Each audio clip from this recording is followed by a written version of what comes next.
மக்களை ஏமாற்றி கொல்லைப்புறமாக தந்திரமாக ஆட்சிக்கு வந்தது திமுக.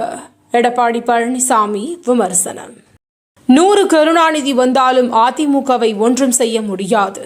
சி.வி. சண்முகம் ஆவேசம். மாநகராட்சி மாமன்ற உறுப்பினர்கள் உயர் பதவியில் இருப்பவர்கள் ஹோம்ஒர்க் செய்வதில்லை. அமைச்சர் சேகர் பாபு வேதனை. விசிக கட்சியிலிருந்து நிரந்தரமாக விலகுகிறேன். ஆதவ் அர்ஜுனா அறிவிப்பு.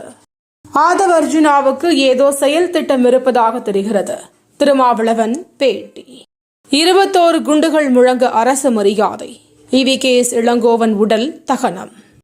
கழிவுநீர் மழைநீர் வடிந்து செல்ல வழி இல்லாத போது மெட்ரோ ரயில் எதற்கு? சீமான் கேள்வி.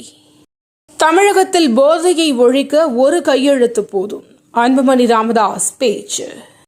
தமிழக முதல்வர் துணை முதல்வர் GR குறித்து அவதூறு. ஸ்ரீரங்கத்தில் ரங்கராஜன் நரசிம்மன் கைது. டெல்லி சட்டசபை தேர்தல் இறுதிக்கட்ட வேட்பாளர் பட்டியலை வெளியிட்டது ஆம் ஆத்மி. CSKவிற்கு விளையாடாதது மன வருத்தம். கிரிக்கெட் வீரர் நடராஜன் கருத்து.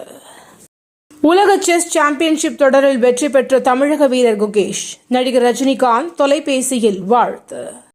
27 மாநிலங்களில் கடுமையான குளிர் மழை பனிப்பொழிவு. இந்திய வானிலை ஆய்வு மையம் தகவல்.